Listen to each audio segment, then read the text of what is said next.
Chers astrolosophistes, bonjour et bienvenue à celles et ceux qui nous rejoignent. Nous nous retrouvons aujourd'hui pour la chronique sur la nouvelle lune qui aura lieu sur le 18e degré du Cancer le 10 juillet 2021 à 3h17 sur Paris. Cette nouvelle lune sera en sextile décroissant à Uranus à 14,6 du Taureau, en carré décroissant à Chiron à 12,54 du Bélier, en trigone croissant à Neptune rétrograde qui se trouve à 23,8 du signe des Poissons.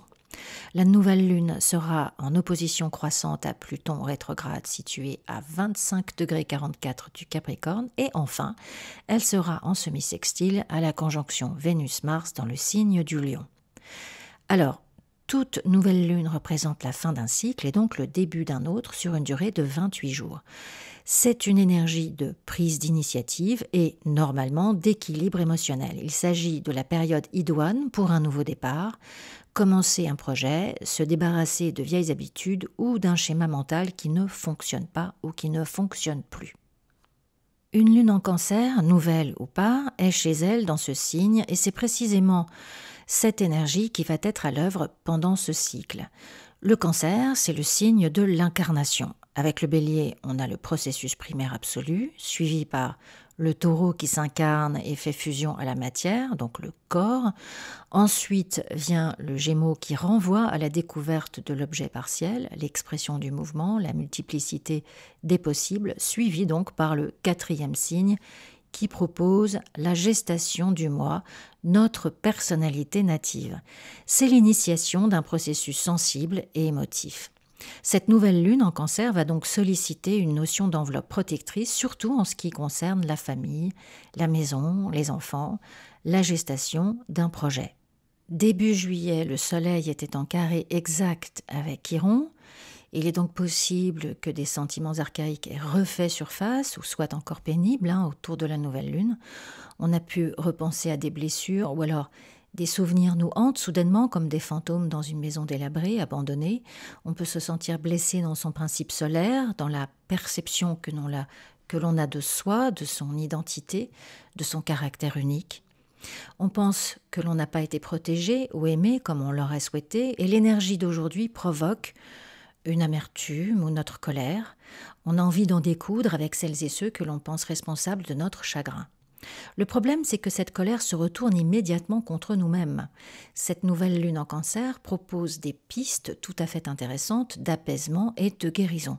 C'est d'ailleurs le rôle essentiel de l'astrologie que de s'intéresser aux solutions toujours disponibles dans tous les thèmes. Ici, on aspire à découvrir l'endroit où déposer notre projet en toute sécurité, l'atmosphère où l'on va pouvoir s'épanouir en toute sérénité. Et cette quête est intelligente, intuitive. On est en contact avec une dimension plus grande que nous et en laquelle on peut faire confiance. On peut avoir affaire à des blessures que l'on a eues à 7 ans, 12 ans, 18 ans, et l'adulte que l'on est aujourd'hui est attentive à son enfant intérieur et apporte un réconfort, une consolation.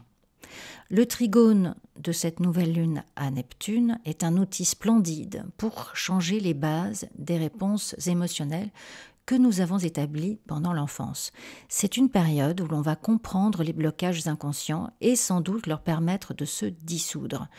Je vous conseille vraiment d'utiliser cette énergie magnifique qui nous est proposée encore pour les 4 prochains étés, avant que Neptune n'entre en Bélier.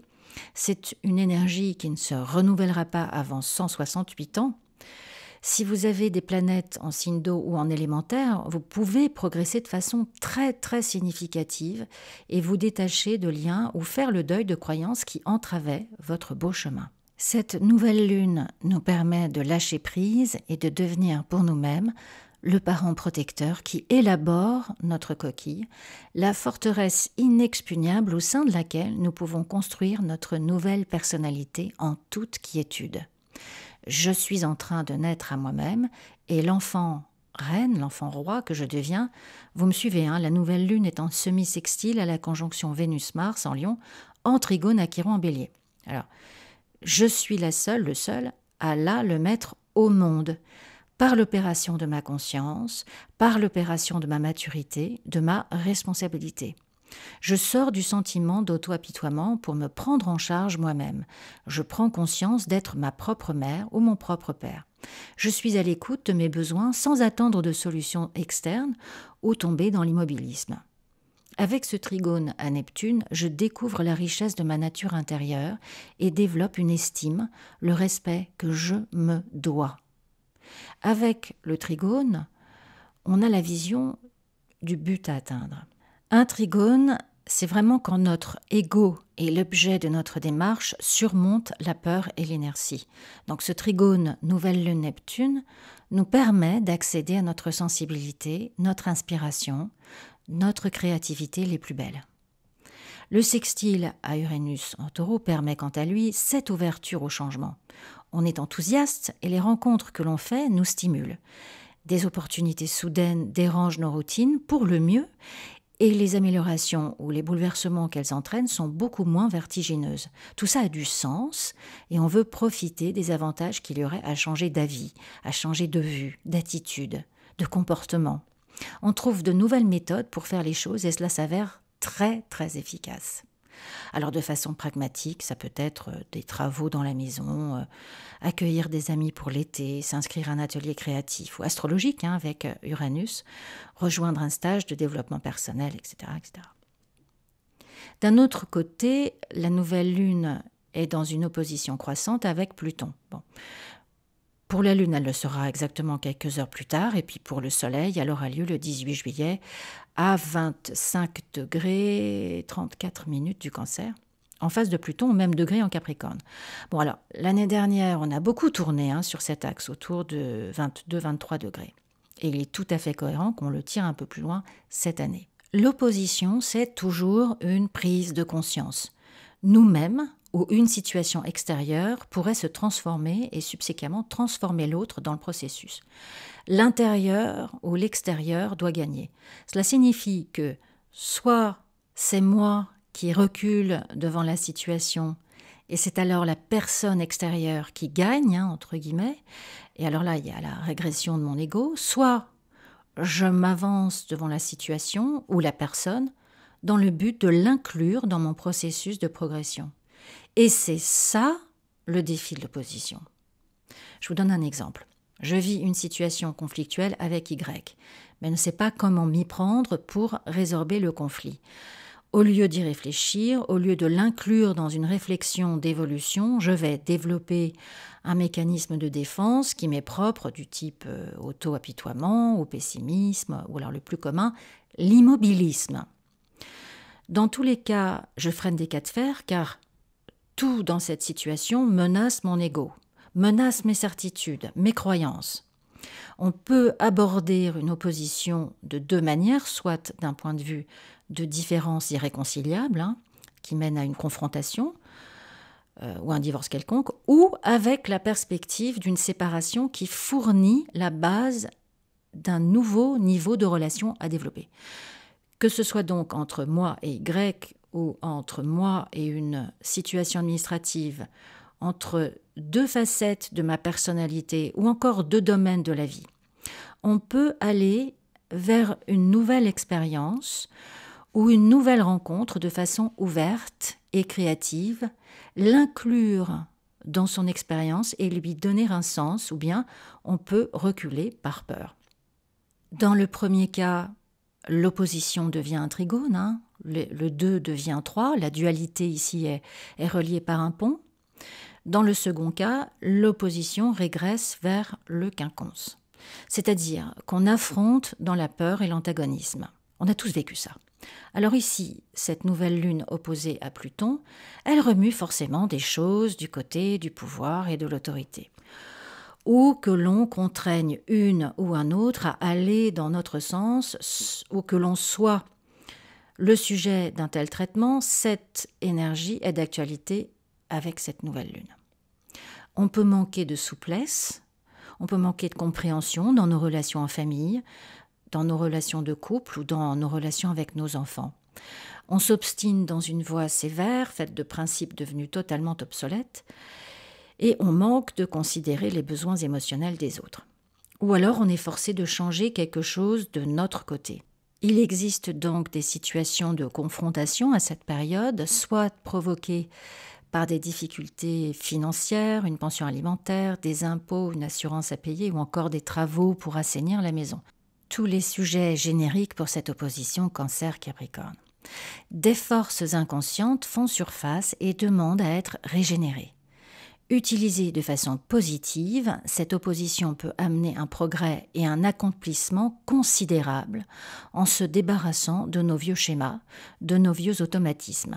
Il est temps, puisque c'est une nouvelle lune, de s'ouvrir à une autre façon de se penser et de penser sa vie.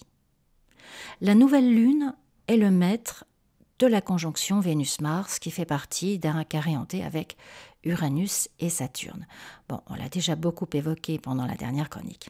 Il s'agit de se montrer vigilante et pragmatique dans toutes les questions financières et ou remplir des dossiers de demande d'aide, de ne pas hésiter à frapper aux portes pour savoir quelles sont les marches à suivre ou pour avoir des conseils. Ce sont des efforts qui ne seront peut-être pas reconnus tout de suite, mais c'est en fait l'assainissement pour un nouveau départ et donc un projet pour le long terme. Les relations amoureuses seront évidemment sous les projecteurs de ce carré hanté. Cela sera sans doute plus excitant pour les célibataires que pour les amoureux déjà en couple. En effet, cette énergie amène pas mal de turbulences ou de changements, pas forcément bienvenus dans la relation. Ceci dit, en restant souple, ouvert et patiente, de ce qui au départ peut sembler un challenge enquiquinant, peut devenir l'opportunité de se débarrasser de tout ce qui est négatif et nous limite dans notre vie. Pour les célibataires, on a là une période assez sexy, pendant laquelle notre charisme est repéré beaucoup plus que d'habitude. Ceci dit, l'opposition à Saturne et le carré à Uranus peut nous rendre assez agressifs ou provocatrices et nous fourvoyer dans des situations embarrassantes pour le mieux, voire dangereuses pour le pire. Alors l'idée, c'est de canaliser cette intensité et cette pulsion passionnelle du moment pour générer davantage d'enthousiasme et de joie que de mélodrame. D'autre part, cette énergie est formidable pour les artistes et les créateurs. Soyez attentifs à vos idées et si vous êtes en train de créer votre propre site, n'hésitez pas à faire un vision mood pour que le web designer ait une bonne idée de ce que vous voulez. Le dernier carré exact entre Mercure en Gémeaux et Neptune en Poisson a lieu le 7 juillet. Chacun est maître de son signe et Neptune est rétrograde, c'est-à-dire que la fonction neptunienne de dissolution tourne ces vagues immenses vers l'intérieur. L'anéantissement du moi, la dissolution des nœuds et des tensions psychiques et du coup permettre au corps émotionnel de vibrer avec l'univers tout entier. Cette illimitation donne un vertige abyssal à Mercure en Gémeaux qui carbure mentalement de jour comme de nuit pour rationaliser tout ça. Franchement, on n'en a plus pour longtemps. Le 12 juillet, Mercure entre en Cancer. Alors je vous suggère de profiter de ce dernier carré pour vous mettre à la méditation une bonne fois pour toutes. Toujours dans l'idée de profiter de ces énergies qui ne sont pas à fuir, mais à rencontrer. Quelle meilleure opportunité que de se servir du moment où notre mental court dans tous les sens pour apprendre à le maîtriser, comme une musicienne maîtrise le piano ou comme un musicien maîtrise le violon. Et l'outil méditatif permet justement cette maîtrise. Allez voir sur YouTube les méditations Vipassana qui apprennent à le faire. Vous l'utiliserez toute votre vie. Voilà, chers astrolosophistes, cette chronique est à présent terminée. Nous allons avoir une rentrée très mouvementée aussi. Vous pouvez me consulter pour une étude de votre thème, une étude de votre révolution solaire ou encore pour une synastrie en prenant rendez-vous à l'adresse qui s'affiche à l'écran astrolosophicafé@gmail.com. J'espère que vous allez un peu en vacances et je vous les souhaite douces, souriantes, reposantes et sereines.